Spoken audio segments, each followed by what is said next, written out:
സാരമായ പ്രശ്നം ഉണ്ടാകുമ്പോഴേക്ക് ഇപ്പൊ സിഹിറാണോ, ഏത് മൂല്യാരടുത്തൊക്കെ പോവാന്ന് അങ്ങനെയല്ല ചിന്തിക്കേണ്ടത് എന്നാണ്. മാറാത്തൊരു സിഹിറോ പ്രയാസമോ ബുദ്ധിമുട്ടോ അല്ലെങ്കിൽ വല്ല പ്രയാസങ്ങളൊക്കെ വന്നു കഴിഞ്ഞാൽ അസ്മാ ചികിത്സകളൊക്കെ ഉണ്ട് ഇസ്ലാമിൽ.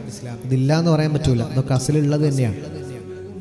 അതിനനുസരിച്ചുള്ള മുഅ്മിനീങ്ങൾ അത് ചെയ്താൽ അതിന് ഫലം ഉണ്ടാകും. അതേസമയം ചെറിയൊരു പ്രശ്നമുണ്ട് തോന്നുമ്പോഴേക്ക് ബസ്സും വിളിച്ച് കാറും വിളിച്ച് പോവാണ്, ഏതോ ഒരു സ്ഥലത്തൊരു മൂല്യാരുണ്ട്, അങ്ങോട്ടൊരു പാച്ചിൽ.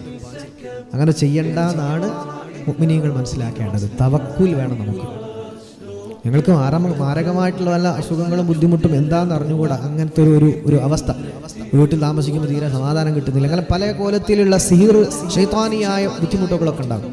അപ്പോൾ വിശ്വസ്തരായിട്ടുള്ള അല്ലാഹുവിനെ ഭയമുള്ള മുഅ്മിനീങ്ങളായ മനുഷ്യന്മാരെടുത്ത് പോയി അവർ ചികിത്സ പറഞ്ഞു തന്നാൽ ചിലപ്പോൾ ഫലം ഉണ്ടാകും. അതും അള്ളാഹിൻ്റെ കയ്യിലാണ്. അതുകൊണ്ട് മുഅ്മിനീങ്ങൾ അല്ലാഹുവിനോട് പറയാം. നമുക്ക് ഏറ്റവും പ്രിയപ്പെട്ട ഒരുപാട് ഔലിയാക്കന്മാരുണ്ട്, അവരെ തവസ്സുൽ ചെയ്യാം.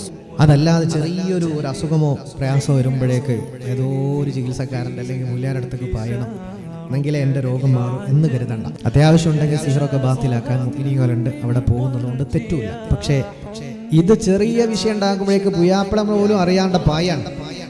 ഹറാമാണ്, ഹറാമാണ്, ഹറാമാണ്. അങ്ങനത്തെ യാത്രകൾ തന്നെ ഹറാമാണ്. നിങ്ങളുടെ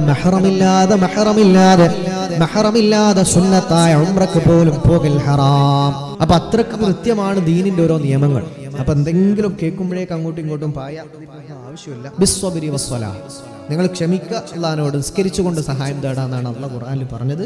നബി സല്ലല്ലാഹു അലൈഹി വസല്ലം തങ്ങൾ മഹത്തുക്കളൊക്കെ അതാ പഠിപ്പിക്കുന്നത്. അതുകൊണ്ട് ചെറിയ ചെറിയ പ്രശ്നങ്ങളൊക്കെ ഉണ്ടാകുമ്പോൾ ഒന്ന് ക്ഷമിക്കുകയും അള്ളാഹുവിനോട് നിസ്കാരത്തിലൂടെ അള്ളാഹുവിനോട് സഹായം തേടുകയും ചെയ്താൽ ഇൻഷാ അല്ലാഹ് നമ്മുടെ കാര്യങ്ങളിലൊക്കെ അള്ളാഹു ഒരു ഫതഹ് നൽകും.